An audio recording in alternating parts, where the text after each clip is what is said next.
IQ is so low, she thinks crafting is something you do on the river. Well, your mama's IQ is so low, she thinks Sylvari and Gollum are precious metals.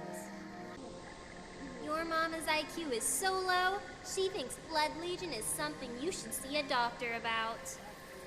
Your mama's IQ is so low, she thinks elemental is 4 letters in the middle of the alphabet.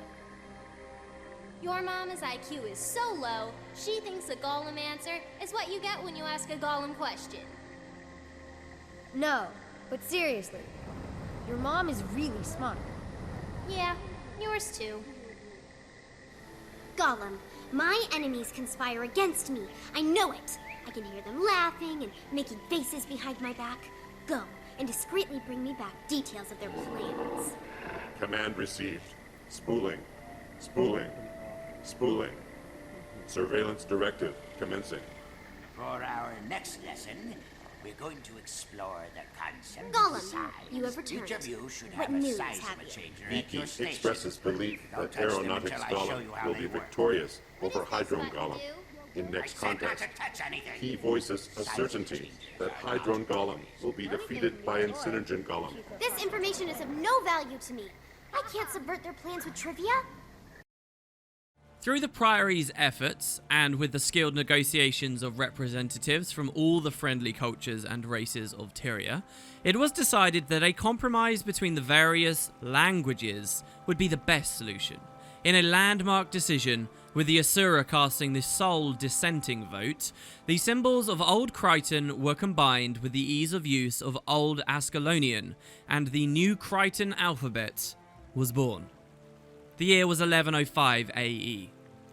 Over the past 220 years, New Crichton has become the standard writing system in Tyria, and is used widely throughout the human kingdoms, the Asura colleges, and by the Norn. The Dermid Priory set out to promote literacy and make the use of the new alphabet commonplace, so that all intelligent beings could read and understand the words that were appearing all around them. Today, every citizen of Tyria, regardless of their origins, is given the opportunity and the education to read and understand the alphabet of New Crichton. Even old enemies such as the Char and new friends like the Sylvari have adopted this system of communication so that all can be understood and make plans to combat the common threat they now face. In particular, an unexpected boon for the New Crichton alphabet came from the Char's industrial technology in the form of the first printing press, which has changed the written word in Tyria forever. Now, books, signs, and periodicals are found in every corner of the world, and more applications of the written word appear every day. If one looks around, you can still see examples of Ascalonian runes, Old Crichton symbols, and Asuran script throughout Tyria, but they are a legacy of the past. The future, or at least the foreseeable future, will be written in one alphabet, perhaps symbolizing the unity of differing races coming together as one people that struggles to survive and carry a new legacy forward.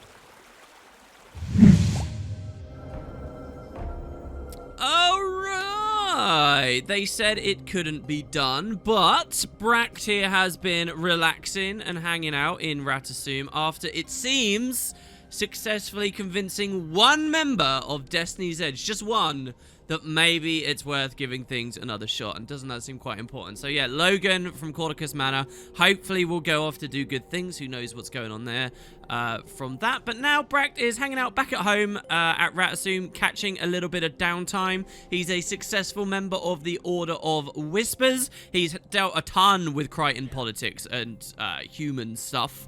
And now, basically, he's going to go collaborate with one of the lesser races of the world, the Hyalek, who we chose to check out, because as an Asura of the Tarnished Coast, we have interacted with a few of them so far. Starting the video, though, I did just want to come back home, remind ourselves of Ratasum, which I feel like we haven't been to for so long, and just show off a couple of other cool things, particularly one of these Asura gates here. So what have we got? Well, we've got our home instance, the Applied Development Lab, which we've seen bits of already. We've got Anti-Dawn Anchorage, which we've seen bits of already when we went to the Ratasum Port Authority. And then we have the SNAF Memorial Lab. And I can't remember. I don't think we've ever been here on Brecht. But I did want to show, if we have, it was just to see Zodja for a moment and then walk out again. But this is Snaf's old lab. As you can see, it's actually quite close to Ratasum, but if we look, we're really low down. That's the bottom of the city. Look at it. That's the very bottom of the pyramid right there, floating over a lake. And the city we were at a second ago was all the way up there. You can't even really properly see. So we're super low down. And this is where Zodja hangs out a lot, in the former lab of her old mentor. So let's see, there's a golem here, Chipper. Greetings, I am Zodja's personal assistant model, CHRP. You may call me Chirpy. How may I be of assistance? Okay, Chirpy, where's Zodja? Mistress Zodja is out at the moment. Please return at another space-time delineation. So, another space-time delineation, that's brilliant. Now remember, Zodja is synergetic, so we won't necessarily get too much about her here. We might not understand much as a measly statics Asura. But yeah, last we saw, she was at Corticus Manor 2. She doesn't care about Destiny's Edge. She'll fight the dragons on her own if she wants to, but right now she cares about someone has been stealing and selling and trading around Snaf's old stuff. So she's off doing that. She's not here. System override. I have business now. Where is she? Stand down. Designate. Bract. Destruction of property imminent. Fine, fine. Standing down. New query. Wow. Or we could say fine. Zodja wouldn't want her lab busted up in her absence. I'll come back later. Tell me about the lab. This is Zodja's private laboratory. It employs a crew of researchers, lackeys, and sycophants. New query. Tell me about Zodja's mentor, Snaf. Data entry restricted. Withdraw query or be obliterated. Whoa, new query, new query. So she hasn't really got a gear up set for people who are curious about Snaf, but we can wander around and interact with a few things and just learn a little bit more about Zodja in her absence. So for example, down in this lab here, we do have a lot of other researchers in a workbench. It says, a spread of creature samples, notes, and implements clutter this table. Zodja's lab assistants watch warily out the corner of their eyes as they work. Oh god. Examine the table contents. It says that someone's researching destroyers, those hideous creatures of the dragon Primordus. Based on the scribblings in the margins, it looks like this project is progressing poorly. So these guys are either Zodja herself or her cronies and sycophants are working on it. Here you got a ton of guys building this golem. What I love about this is kind of a rare asset. You don't see this often. So like this guy standing on this platform like this, actually working on the golem. It's really quite unique. And this one up here as well. But we can go over and interact to it. It's a deactivated golem. This golem is very loud here as well. This golem stands still and silent. Zodja's lab assistants watch warily out the corner of their eyes, but do nothing. Examine the golem. There's little exterior damage, but the golem's internal etheric channels have been disrupted, and its magineural pathways cut through. Bad news, the Inquest had their hand in this. So the Inquest are sabotaging what Zodja's doing. More destroyed golems just all over the place. Don't forget, Snaf was a golemancer, okay? So if you're going to see lots of golems, a golem workshop anywhere, really, in contemporary Ratasum, it's going to be here at least. We got some other guys. There's another table. No doubt they'll watch warily out of their eyes. Oddly shaped power crystals stand out. They're unusual and innovative. Zodja's brilliance is evident in their design. And I think... okay, we got another workbench here, and there's someone we can even speak to.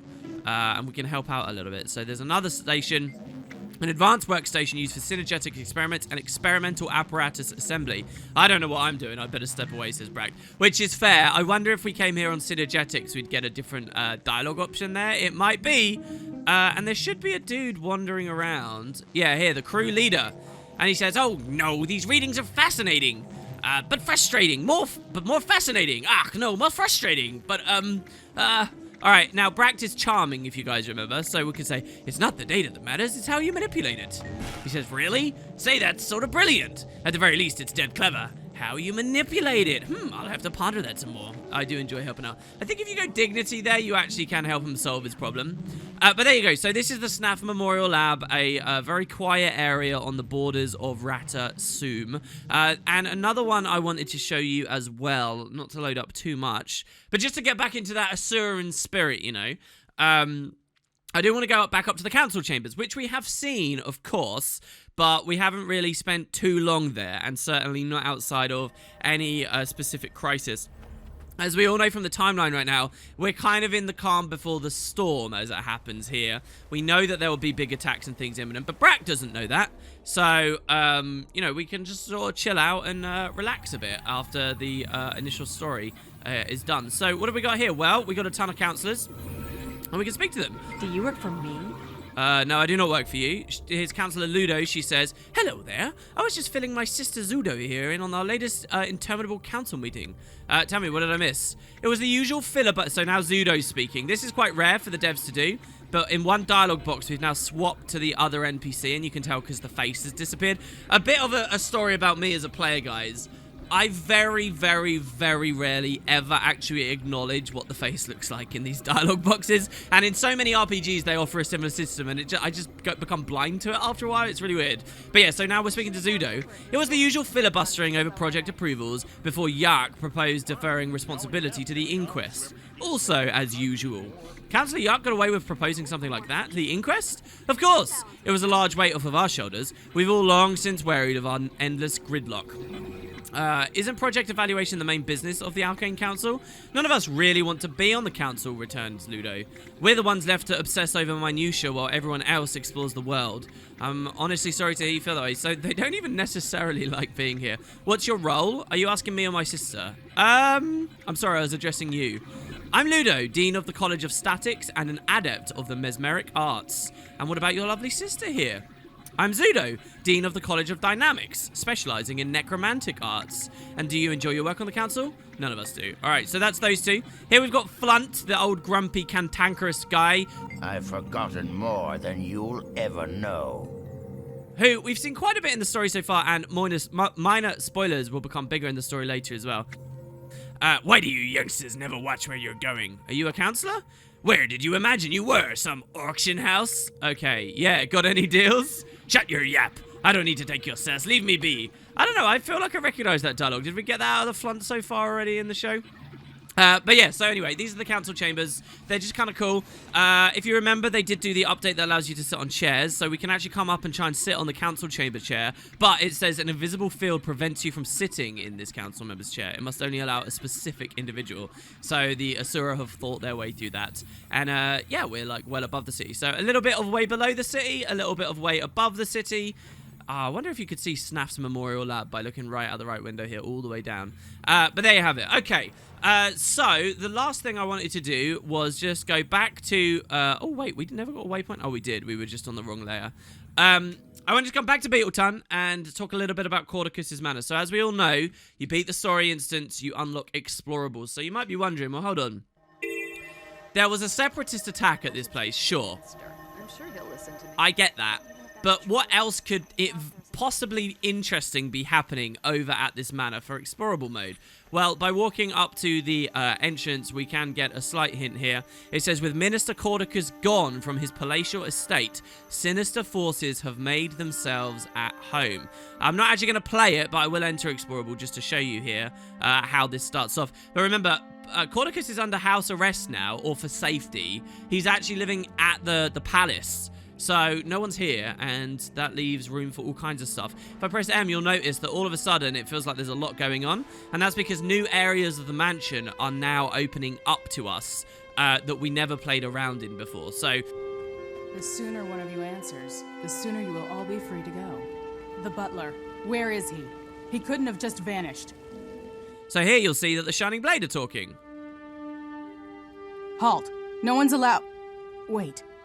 You rescued Queen Jenna. On behalf of the Shining Blade, you have our thanks. I've locked down Codicus' estate for further investigation, but I have 3 problems still in front of me. There's an Asura sent by the Arcane Council who needs help. I can't spare any. If you can, I'm sure she would welcome it. There's also some Seraph missing and believed to be somewhere on the grounds. If you could find them, I'd greatly appreciate it. Finally, I'm investigating the disappearance of Codicus' butler. I could use your assistance in the matter. When you're ready, let me know your plan and I'll open the doors for you. So, a long time ago, I did point this out. but one of the special things about explorable dungeons, and we haven't seen the UI for it yet, which is why we're here.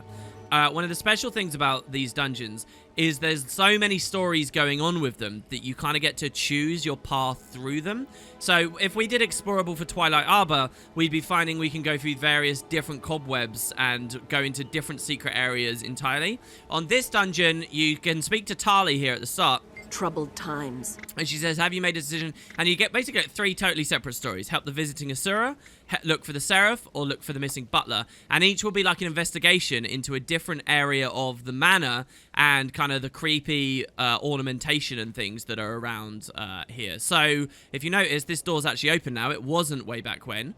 And we can go upstairs. We will leave in a second to go for the main story, guys. But we can go upstairs, and I kind of want to show you this. Last time when we were in this room, we'd never came into these areas. But check it out. Look, you got these side rooms. I think this is Cordicus's master bedroom, which is got kind of a funny thing. Is this his master bedroom? Yeah, here's his bed, and he's got like a mirror above his bed. I always found this really funny at launch. So there's a mirror up there. I think he has pictures of himself as well. He's got a picture of Logan, it seems, in his house, and all kinds of fun stuff. Like, there's a lot of detail in here. And yeah, I just wanted to give you guys an impression of that before we move on. And maybe come back to do like an explorable series once we're done with the main game. It depends what you guys in the comments want and what we end up going for. But there you have it. All right, cool. So, with that done, it's a bit of an eclectic start to the video here today. With that done, there is one more thing I want to do just to reacclimate ourselves. We're going to return to Blood-Tide Coast here, and we're going to go back to the Order of Whispers. Not all light shines outward. Darkness is not necessarily the absence of light. So, we've seen a lot in the series at the moment about how much effort the Priory go to, about how much effort the Vigil are going to, and the Order of Whispers just feel kind of like so quiet and like that you hardly see them and you hardly learn anything about what's actually going on, right? So, I wanted to give, it might even feel like they're not a very powerful order. So, what I wanted to do here in this video is return to the Chantry, because we've only ever been here once, right? So this is the back of Dead End Cave. As we walk through, you see all these sneaky Whispers agents. This one's a Savari here. Start appearing before us. We've only been here once, and it was in the middle of, you know, the escort of Demi Beetlestan. It was a bit hysterical. There's a lot going on. But when you return, again, just like with many of these other areas, new things unlock, and you start to see their strength. You can see how many members of Whispers there are. Remember, their whole MO is to be in the background, is to be sneaky, is to manipulate things. But when you really become a part of them, as Bract and only Bract is now privy to, you start realizing their scope. There's a lot of goddamn dudes here. Heavy Order of Whispers stuff looks awesome. There's a lot of goddamn dudes here. So check it out. Look, they have Norn working with them. They have Human. These guys are called casual bystanders, but they're clearly anything but, right? We've got Skrit here. And don't be mistaken, this isn't because like Bract has helped the Skrit or anything. Bract won't help the Skrit. He's going to go help out the Hylek. These Skrit are here because there are Skrit associated with the Order of Whispers, okay? When we come over here, you'll notice, look, there's Asura, there's a Kodan. We barely know anything about this race. These are like polar bear people from the north, and even they're here. We can see that there's some Hylek. We can see there's Char, there's Sylvari. There's a ton of characters. And of course, the giant mysterious globe we still know very little about. I mean, we do get more of an insight into this organization, but there's still so much we are yet to learn. But look, there's these guys poring over scrolls here, tampering with them, perhaps. We've got a Whispers creator here. An Initiate over there. One of the characters we met before, Valenz, so if we remember, this is the Sylvari. She says, I was wondering when I'd see you again. I like surprises. Can we get into trouble, you think? Not right now, I have too much going on, Valenz. So perhaps Bract and Valenz have become quite good friends in the time since he's joined the Order, who knows? She seems to want to get in trouble. There's still that mysterious Asura gate over on the left, but now that we're a member of the Order, this is the antechamber, okay? But as a member, we can speak to the Asura, the Order gate guard. And he says, stop right there. He's called an Asura gate guard, but this is not an Asura gate, so I don't know what the devs are doing there. But actually, he says, stop right there. Access to this facility is restricted. You will not pass the unpassable. And we say, well, I have the master's permission. Let me in. We get a little cutscene. We go through the gate. And now you'll notice we're in the depths of the Chantry, which we haven't seen so far. So you can continue walking through and find heaps more people working on even more. It's so dark in here. It's kind of crazy, actually. And check it out. These guys sitting around, having conversations. This person here is the Weapon Requisitioner. This is, he says, if you're cutting the uncuttable, then I'm the one you should talk to. Unless you're not, in which case, neither am I. And we can say I'm into felling the unfellable. Let's see what you've got. And here's where you buy the Whisper's weapons, which Bract has already been using. The Whisper's rifle he's got. This is where this set comes from. They're quite expensive, but they're good high-level rares. They're max level. We can sell our stuff as well. I guess I'll sell some of those. He's also sells this Order of Whispers ration.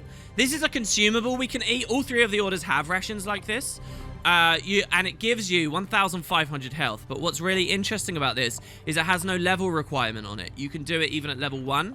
And when this was originally added to the game, it could give you obscene amounts of health. I think it scales better now and stuff. But yeah, we can't buy it though, because to buy it, we need 10 silver, but also this, a packed ration. We don't know what that is. That's because that's associated with the first expansion. Goodbye. So, in due time, we will figure that out. The word packed has appeared quite a few times in the series, and you shouldn't understand what that is yet, but we will in due time. Here's someone called Halvora Snapdragon. She says, seems to me like no matter how many steps forward we make, the dragons push us back. I'm a stubborn old soldier, but it's still damn depressing. I know what you mean. So look, they do care. Here's Demi, who we've escorted in here. She says, hey, it's Bract. How are you? Valenz has been teaching me things. This is the Sylvari that wanted us to get in trouble. She's a brilliant political analyst, and one day I'm going to follow in her footsteps. That makes sense, since she is the daughter of Cordicus, and politics has been all she's lived and breathed throughout her life. Moving even further, here's Dern. The ultra-mysterious Dern, who last we spoke to didn't even seem to really understand what Kreiter was or where he was from. He says, what is the status of your assignment, agent? Speak quickly. And we say, what is it that you do here, Preceptor? And he says, Halvora handles combat missions. Valenz does research and analysis. My job, quite simply, is spycraft. Interesting, thank you. That still doesn't help us really learn much about him. But look at this cool chamber we come to. Amazing shadows and lighting in here. Don't let anyone tell you that Guild Wars 2 looks bad just because it's getting later into the 2000s. This is awesome. I love this area here. And what you're looking at, guys, is a Char working on a printing press. So we did get a little bit of lore. You guys have now heard it at the start of the video about the invention of the printing press. It did come from the Char, and it kind of revolutionized the world, really. And what do we find the Order of Whispers doing? They're disseminating information. While the Derman Priory may be interested in gathering information and hoarding it and looking at ancient races and stuff, it's Whispers who are the propaganda machines. It's Whispers who print this stuff out. It's Whispers that are trying to inform the populations. It's Whispers that are doing the manipulating. And I think that's so cool. Look at how much they've got here. Look at what the Char of the Order of Whispers have accomplished. It's so awesome. So yeah, there's also this tent. There's another requisition here. This is an armor requisition at a very tall Norn. Right, what's your angle? You trying to fool the unfoolable? Leave aside the riddles, friend. Let me see what you've got. And she sells, again, the rations, but the armor. And that's the armor gear that we're wearing. Over here, Preg just said I'll be on my way. We have bunks and dormitories and stuff. It's interesting because if Guild Wars was a very different style RPG, I could totally imagine this being like our headquarters where we can sleep to rest for the night and stuff, but those mechanics sort of aren't a part of this MMO. Over down here, we get another room. Maybe this would be our room, you know? I love there's the Whispers icon on the bed as well. Maybe that would be our room, or Tybalt's or something. These guys eating, that person drinking from a great stein of alcohol. Down here, we do have more NPCs. There is a reason I'm coming here. There's one more, I think, that we want to speak to. Right to the back of the cave now. You can just see how much they're doing. Here we go, this tent here, I think it is. Lastly, we can find Real, who is in an office of her own. And she says, I'd like to hear a progress report on your last assignment, but I've got a mess of paperwork here that I need to coordinate for Preceptor Dern. Perhaps later. It almost sounds like she's working for Dern there a bit, right? Understood. Okay, cool. So, and another little bed. So, yeah, she wants us to deal with our other assignment. It's probably worthwhile us going to do that. So, let's head back up to the top of Bloodtide. And, I mean, a map we've seen so much of, except it's Bloodtide at night now. And it's all looking a little bit darker. Except, quite conveniently, you'll notice, instead of having to travel really far south for whatever reason, right at the start of Bloodtide, we have the story step, Champion's Sacrifice. Meet our mentor, Tybalt, near Arkan Foreland, and visit the Hylic village. So there are Hylic that live here, in Bloodtide, and it's time we figure them out. Hey, Tybalt! You like Hylic, right? I know a bit about them myself. See, I'm not completely useless. Ah! This tribe doesn't like outsiders much, so we'll need to win their trust. Oh, wow. You know a little bit about Hylook. It's good to hear you. He says, never saw many Hylook in the Black Citadel. I think the heat from the Great Imperial Smelter would dry them right out. What I do know is that they do not like outsiders. So let's stay on our toes. This is interesting because some of these other lesser races have just invited us in. The Quaggan invited us in the scripted. These guys don't like outsiders, and we're going to try and collaborate with them. He's talking about the Great Imperial Smelter there. We have actually seen that. That's that giant foundry, like, called... so just over here on the road, it seems. Please, my brother served with you for many years. Help me save him. Your brother fought for the right to be our champion. Why would you take that honor from him? It seems we're here just at the right time to eavesdrop on them. What were they talking about? My brother served with you for many years. So there's a distraught Hylook. The other one's just ran off into the distance, but this one's distraught. Tybalt says, okay, that Hylook, that one that was arguing with the guard, he needs help. If we help him, he may get us some good with the tribal leaders. All right, it's worth a try. Let's go see what's going on. Hey? So he's blue, and we know that the blue Hylook aren't necessarily that dangerous. Hello. Greetings, my amphibious friend. We heard you talking to that guard. Maybe we can help. I don't know, but I do need help. My brother was our champion. He offered himself as a sacrifice to save our village. They say it is an honor, but the champions never return, and we just keep sending more. I want to rescue my brother before it's too late. Maybe we can help each other. If you get us in to speak with your leaders, we'll come with you to save your brother. I can do that. I do anything to have my brother back. Come this way. Ah. This way. If we want to save him, we'll have to hurry. Oh, right. Okay, so wait. They have an honor where they send their champions to fight, but nothing ever comes back. That doesn't sound good. He says, this is one of the reasons the Char gave up on gods. Sooner or later, someone always insists they need a blood sacrifice. Let's just keep moving. My god, Ikniu, slow down, man. Oh, my god. We're going to put on Elixir B again so that we can give ourselves swiftness and get to him Loop initiated. Jesus, Ikniu. I guess he's fighting the raptors here. Right, so, I guess Tybalt may have a point there. There's no point just sacrificing your people, is there? They're calling them champions, though, so they must be good fighters. Tybalt back there throwing his grenades as an engineer. I'm up in close throwing my grenades. This is going to be a similar situation, by the way, to minion mancing on the Necromancer. In that our build right now is obscenely powerful because we had a serious threat with the Separatists. Taking out random raptors and stuff is going to be so easy for Bract here because he's just so dominating. In fact, I think his food only just ran out. If you rewind to the start of the video, you'll probably see we still had all those other buffs and things on us. Okay, Ikniu. So this is kind of a very classic Guild Wars 1 style setup where we're just going to escort our friend to a certain place and make sure that they don't get caught behind in combat with things. Cross the line. Let's drop our turret. Despite what I said about the build, though, we've done a lot of buildcraft lately, so I think we will just kind of play like this with Bract for a bit, just to remind ourselves of the turrets and the elixirs and the supply crates and all of that stuff. And we'll maybe change up the engineer playstyle quite a bit later. It does mean we're going to be a bit of a boss. Ikniu just sprayed a horrible vomit all over the body of that scale, so good job there, Ikniu. Coming out onto this plateau. This is a part of Bloodtide we haven't seen yet. We did go over to the lighthouse, but we've never been really north of the lighthouse. We've never been over towards that bridge or listen to the NPC's advice when they've asked us to do that. Ikniu says, follow me to the sacrificial grounds. My brother Sabiti will be there. I pray we are not too late to help him.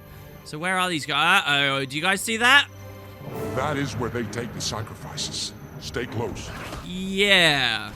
I understand now why people are not returning. So wait, these Hylook are sacrificing themselves to the undead? That's so stupid. That's such a bad idea because the undead will win. And what's more, the undead corrupt all that they get, right? This is basically a zombie story. What happens when tribal cultures interact with zombies? Oh my lord. Okay, so we got to blow these up. Luckily, they seem pretty weak. These undead are really close to Lion's Arch. We are moving south of Lion's Arch, so the number of undead will start going up and up and up.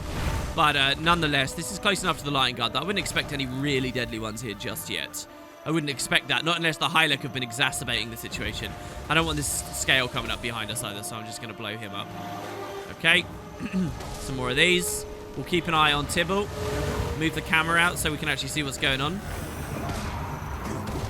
Jenkar potion for some fury. My god, they all seem to be coming from towards this cave here. There's my brother. No! What have they done to him? Uh-oh. Well, here we go. A new variety of Risen. I don't think we've seen any of these yet. Don't let him rush in by himself. It's too dangerous. Sorry, Tybalt was speaking there. He said, don't rush in, don't let him go in by himself, it's too dangerous. We might have heard. So yeah, a new variety of Risen. Check it out. This is a Risen Hylek. And just a little comment. Risen Hylek are some of the most dangerous Risen in the entire game. They are brutal. I don't think it's necessarily meant to be that way in lore, but they are very scary with some of the abilities that the devs gave them. So do not mess about when you're near them. Seriously. The first one we fight, thankfully, isn't too bad. This thing is not my brother. My brother was a hero, a champion. The undead turned him into this. And it was the priests who sent him here. Unforgivable. Absolutely. The way we see it, each village champion becomes another undead soldier in the dragon's army. We have to stop this. Then we'll need to prove it. Take the head from this undead thing. When the priests and chiefs see it, they'll have to believe us. And I thought my people were ruthless. But it's an effective argument. We'll do it. Oh, God. All right, so yeah, basically, this is a very cool moment, right? So we can speak to Tybalt. He said, I've seen a few arguments that ended with someone's head on a stick. Don't think I've ever seen one used to prove a point, though. Do you think it will work? It has to. Anyone can see that that's an undead head. So we need to prove to his people that the undead are a problem. We're going to come over to his brother's body, and the F skill here, it says behead. So I'm going to press it, and you'll notice Ikniu comes over. Cross the line. And he's moving, so it might be hard to see. He's actually holding the head of this thing now on a spin. Look at that! That's so creepy. He says, I will not let Sabiti die in vain. The chief and high priestess must see the truth. We'll make them see it, I promise. So we are actually going to carry this back to his people, who, fortunately, aren't too far away from this cave that we were just at. We've already cleared quite a few of the scales, so that's good also. Over to Sorrowful Sounds. And look, these are Hylek banners, who might not like to see us, to be honest, but you got to do what you got to do. Now do you see? It's like I told you. Our champions are returning as undead. I see. You may pass. Show that to the High Priestess right away. I'm eager to see who the next champion will be. May the sun god smile on him, or her. Move. The chief wants me to improve my aim, so I need to get on that turret. Not now. There are strangers in town. Wow. So yeah, look, we come through the gates. These people are just living and learning and walking around. We can't really speak to them. Here we've got a Hylek turret. We haven't really looked at these up close and personal, but the Hylek aren't so stupid they can't build stuff. And those turrets might be instrumental in the fight against the undead if we can get them on our side.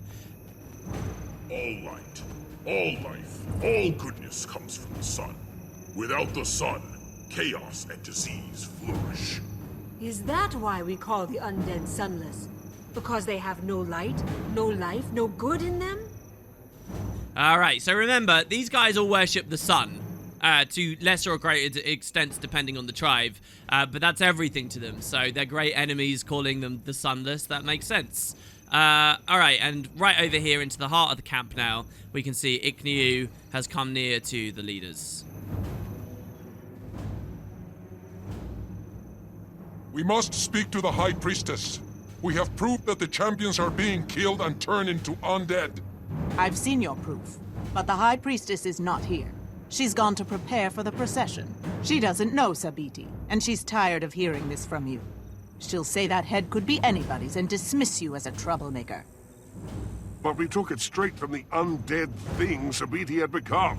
What do we have to do to prove your sacrifices are actually making things worse? I don't suppose you can answer that question. Come on, Ikniu. We'll find another way to convince your leaders. Convincing is what the Order of Whispers does. I'm sure we'll find a way. Tybalt, what do you think, man? He says, we're deep into Hylek stuff at this point. Not sure I have the information you need, but I bet Ikniu does. Right. You crossed the line. Oh! What do you mean I crossed the line? What, because I pulled my my rifle out? Sorry, guys. Jesus, that's creepy. What does this guy say? He says, you don't belong here. Who are you? What do you want? I want to help you. Your sacrifices only add to Zaitan's army. He says, you know nothing. The sacrifices are a sacred tradition among my people, ordained by the sun god and consecrated by the high priestess Ikniu herself. I have proof. Look what happened to your last champion. That is disturbing, but the high priestess favors the offerings. She speaks for the sun god. She is our spiritual leader. She is not here. I cannot help you. Then I'll find a way to make you listen. Right, so they follow their priestess who professes to speak on behalf of the sun. And she still likes the idea of doing these, right? So we can't really do much without her, can we? What other options have we got? Well, here's the lead guard. He says, stop. This is the High Priestess's sacred cloister. You may not enter. I'm sorry, cloister always makes me think of a certain Final Fantasy I maybe played on the channel once. Your tribe's future depends on the High Priestess seeing the proof that we brought. So you say, but our tribe's future lies in the hands of the chief, the High Priestess, and the Sun God. Only they can decide if your proof is valid. Can they now, really? So we can't even speak to the chief back there, let alone get close. So Ikniu, what is our options here? He says, I wanted to confront the High Priest as well as the Chief Quakon. Since she's not here, we'll have to try something else. What do you have in mind?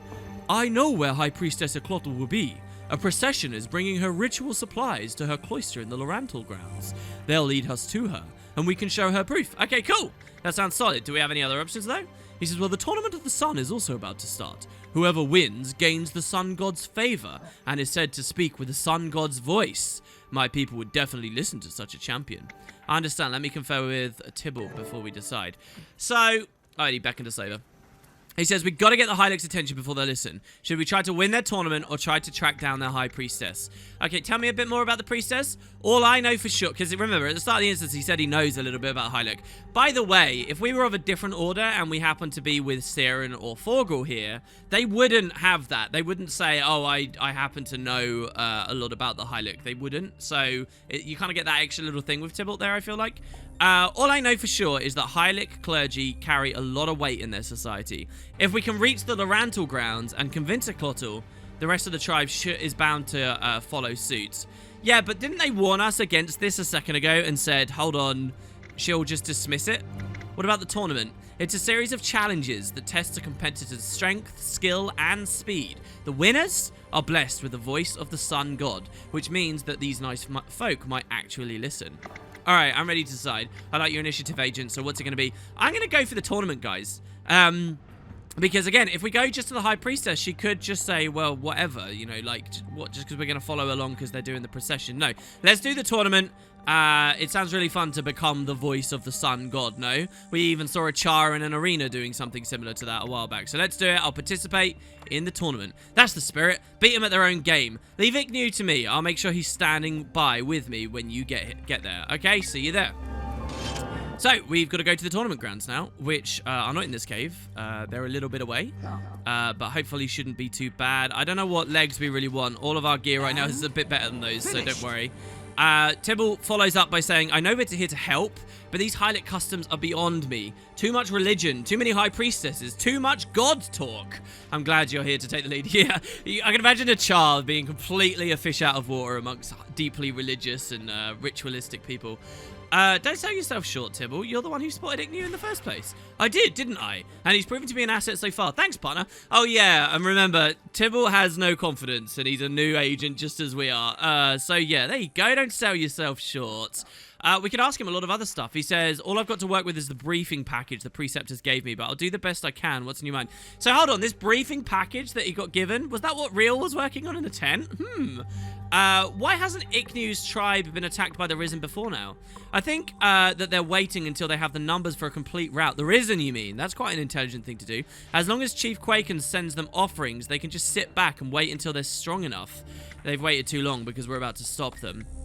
That makes sense. How much experience do you have with the Hylic exactly? He says, not much. I got a lot of background info from the preceptors, and I can sum it all up to you in one line. Hylic are tough, territorial, and tenacious. How long do you think these sacrifices have been going on, Tybalt? He says, too long. Zaitan's army is growing fast enough on its own, thank you very much. It doesn't need Hylic volunteers. And we do. I like that. That's so Order of Whispersy. It's like, yeah, we're gonna pilfer these reinforcements that Zaitan would otherwise have. How long do you think the sacrifice has been going on? That's what we already asked, right? Yeah. All right. On second thought, I'm ready to move out, we say. Because that's about it. Right. Did anyone else update? What about you, Ikniu? Ikniu seems to be the only one with some sense about him. He says, thank you for your help. My people are stubborn and do not trust strangers. But we can convince them if we help each other. I've got a few questions, and he says, I'll answer as best I can. Tell me about your tribe, Ikniu. He says, we have a good life here. There's ample hunting. There's lots of room to expand. The Sunless are a constant threat, but we thought the ritual offering of the Sun God's champion would protect us. This makes sense, because it sounds like it was protecting them to a weird extent as well, but it's only strengthening their enemy in the meantime, who might just slam a big attack on them.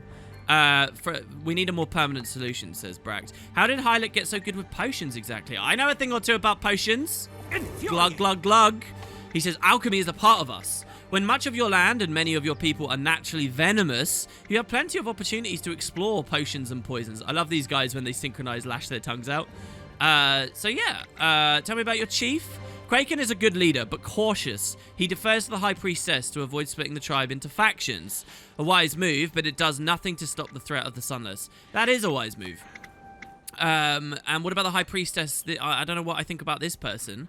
I suppose if it's been a working strategy, I can understand why she'd care a lot about this, but again, maybe they just don't realize the depths of how foolhardy this is. Eclota is stern but devout. She serves the sun god faithfully. She believes the sun's blessing is all we need to save our tribe, but in this case, she's wrong. We'll make her see the truth. All right, so we're going to go meet Ikniu near these grounds. So you guys might be wondering, this whole thing with the sun god, like, what is that? Is that real? We as Bract, believers of the eternal alchemy, members of the Char who don't believe in higher powers necessarily, you might think that that's all foolhardy and foolish and they've got no idea what they're talking about. And you might be right in thinking that, but we don't really know. Just so you can kind of question and ponder where the Hylic got their strains of religion from, but the true sources and depths of it, well, so far in the story, we don't really have much of a clue. So yeah, that's going to be it for today, guys. I do have one more really awesome thing I want. If you're still not convinced by how powerful and badass the Order of Whispers are, I have one more thing I really want to show you, just how deeply they have ingrained themselves into Tyria and the unexpected locations you may actually find them. That will be at the start of the next episode, and following that we will continue our adventures with the Hylic here to see what exactly has been going on and whether we can get some new allies for the cause. Cheers everyone, I'll see you next time. Go! Deliver this top secret device I've been working on at Phillips. Everyone has been restored. And he may scowl, but he will have no choice but to acknowledge my brilliance. Initiating directive. Well, I believe that concludes today's lesson on relative sizes. Beep. Love letters delivered as directed. You did what? Those were not in the package! Beep. Message reply commencing.